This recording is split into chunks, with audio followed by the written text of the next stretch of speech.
Hi everyone. Welcome back to the Pot Smoker's Bible. My name is Zion. I'm the author of the Pot Smoker's Bible, which contains the prophetic book of Zion where I get my name and authority. It comes from the Ketuvim, or Old Testament, of the Christian Bible, and I use the King James Version of the Christian Bible to put together the prophecy of Israel from the scattered bits and pieces of testimony from the different prophets. And what I came up with was a book called the Book of Zion, and it gives details for the year 2020. And it is upon us. It's been a brutal year for everybody, including me. I thought I'd let you guys know that I had to quit my job because last Friday I woke up with a fever and I didn't know what was wrong. Kind of felt like a cold. You know how it goes. It just felt like crap. And so I called in sick, told them I had a fever, couldn't show up because, that's state policy. You cannot go to work with a fever right now. So I called in the second day because I still had a fever. And I was told that I had to get tested for COVID. They wanted me to spend $200 to do it. That was Sunday. They wanted me to spend $200 on a COVID test. I'm sorry, I only make $12 an hour. I can't afford that. So I had to wait till Tuesday when I could get into the clinic. And my test came up negative, thank God. But I was still sick. Well, I looked up exhaustion. And that way there, lo and behold, every symptom I have is from exhaustion. And it's no wonder considering how much I've been working lately. And that is, my job was brutal. And I took it for as long as I could until my body just gave out. It literally, I woke up and it's like, no more, can't do that shit. Nope, nope, nope, I'm sick, weak, fevers, yeah. And Tuesday, when I got my negative back, I was actually wishing that I'd had COVID because that would be a 2-week vacation. That's pretty sad when I'm disappointed I don't have a deadly disease because I have to go back to work. And I came to the realization that I was exhausted because I worked too hard. And it's like, and I know that there are, first responders that are working as hard as I've been working, and God, I feel for them so bad. I mean, because I was just a cook. I was a line cook at a restaurant, at a truck stop. But let me tell you about the last 5 months. Okay, before COVID-19, there were 4 cooks in my restaurant. There were 2 people on the line. There was a buffet, and then there was salad. I did the salads, the least of these jobs.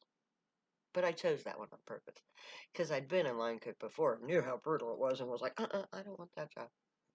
But after COVID, um, I took that position because it was what they needed, and they really needed one bad. And that was in May. And I was literally doing the work of 2 people on the line and 2 people off the line. And at first, it wasn't too bad because we had reduced hours and reduced capacity. But then Trump got his way, and the store went opened up, and corporate decided to extend our working hours, just by an hour. But I had been on the edge of exhaustion from the 8 o'clock close. And when we started staying open until 9 o'clock and I didn't have any more help, it just totally wiped me out. And it's like, they say it's going to take about a month for me to get any better. So I've got a month of feeling like crap. to get over 5 months of working myself into the ground.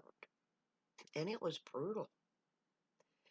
It's like, people didn't, it's like I watched from my line as the summer went on, how people were ignoring the social distancing and ignoring the mask mandates and coming into the restaurant and eating. And CDC was telling them, don't do that. That's the last place you want to be, is in a restaurant. And you should have said, when I did the teleconference with my doctor, and I told him what position I had at that restaurant, he's like, "Oh, we better get you in right away, because you're a prime candidate for COVID. You're exposed." And that scared the hell out of me. I'd been hearing what the CDC had been saying. And then my doctor is like, "Oh, you touch everything." Yeah, the virus gets on my board, and I touch my hands on the board.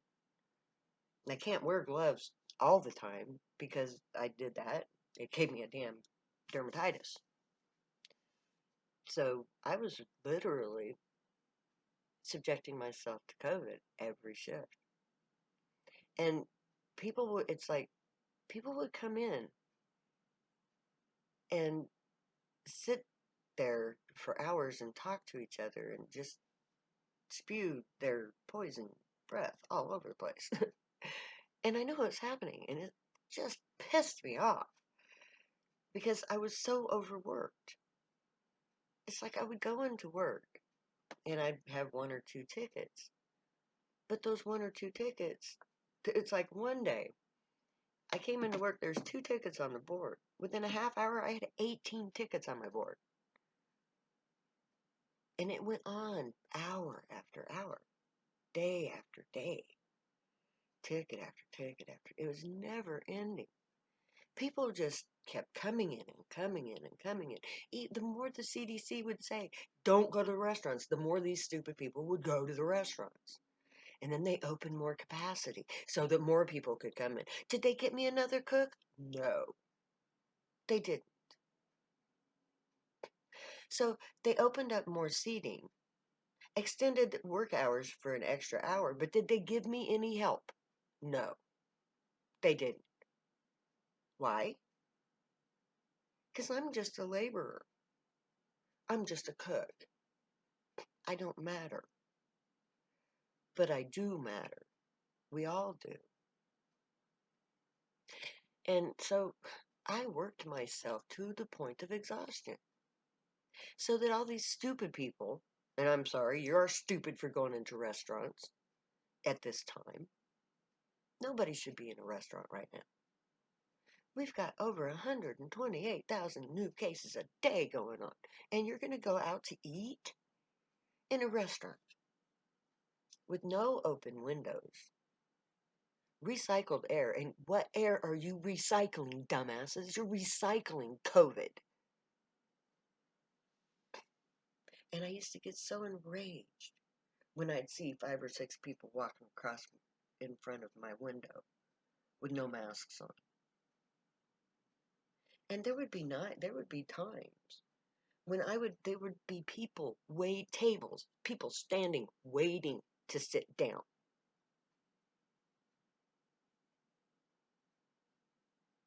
Standing room fucking only. During the middle of a pandemic. With one cook. Taking care of all of that business. Oh yeah. The manager'd come in when I'd get so overloaded that I couldn't handle it. When they'd noticed that, oh, she's burning all the food. Why is she burning all the food? Because she's fucking exhausted and nobody gives a fuck. Oh, but I'm pretty sure my bosses were making hand over fist money. Why not? They were paying one cook instead of 2. Tables were still full. Money was still coming in. But one cook for an entire restaurant that took 4 cooks before? It's no wonder I'm exhausted. And that is exactly the point, my friends. Why should I have had to go through that? First of all, we're in the middle of a pandemic. In Zion, no. There would be, okay.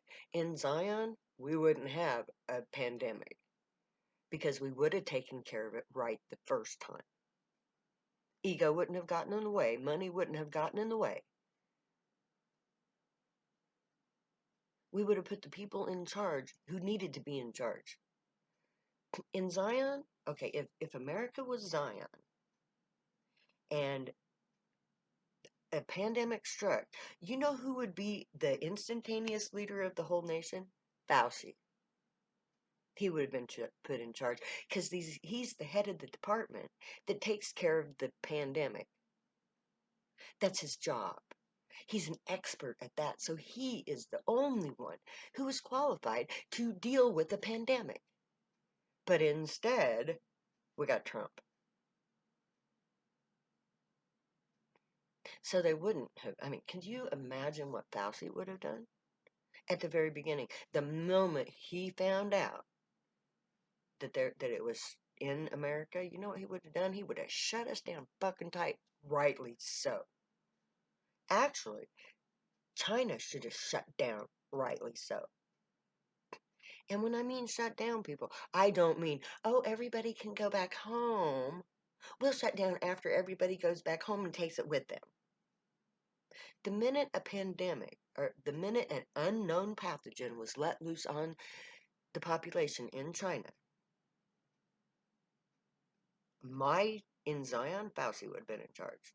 And Fauci would have said, up, close the borders. Nobody in, nobody out. If this pandemic is going to be contained, it's going to be contained right here where it started.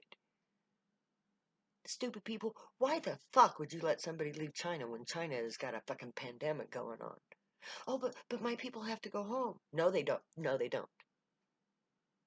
If everybody would have stayed in China, the moment that pathogen was found, they should have locked down the borders, and they should have contact traced everybody who had left the country at that point.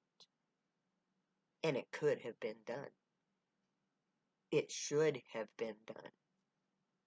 Many things should have been done worldwide to stop this pandemic. And the only way that it could have ever been accomplished was if the people who are professionals in the health field, they should have been put in charge. You see, that's how it works in Zion. The person most qualified to deal with a problem is the person in charge when that problem occurs. You don't send a fireman to build a house. You don't get a president to take care of a pandemic. The medical professionals are the only ones qualified to deal with it. Everybody else should have been subordinate to them. And nobody should have been in a restaurant. Every place where it could spread should have been shut down. And if there was no money around to be a problem, we'd have had no problem with it. But no, we have to have money. We don't have to have money. We don't have to have politics. What we need is competent professionals taking care of problems in their own field. And Dr. Fauci, if you ever hear about me, hear about this, I hope that you will be the head of my pandemic response team in Zion. Because I would definitely put you in charge. You would be in charge of the entire camp from the moment we set our first tent until the moment that the pandemic was over. You, and you only, would have the final say on everything that was done because you and you only have the right qualifications to know what is necessary for human life, not human profit. So may the Grey watch over you, guide you, protect you, and keep you from all harm. May they teach you right from wrong, and may you be worthy of them. May your thoughts, words, and deeds reflect truth, good, and light, the unicorn way. Find your joy and pursue it. Make that your guild work. If you do drugs, stay happy and high. You have every right and reason to. Believe me, I know. I wrote the book. So I'm going to say later now, because I love you too much to say goodbye.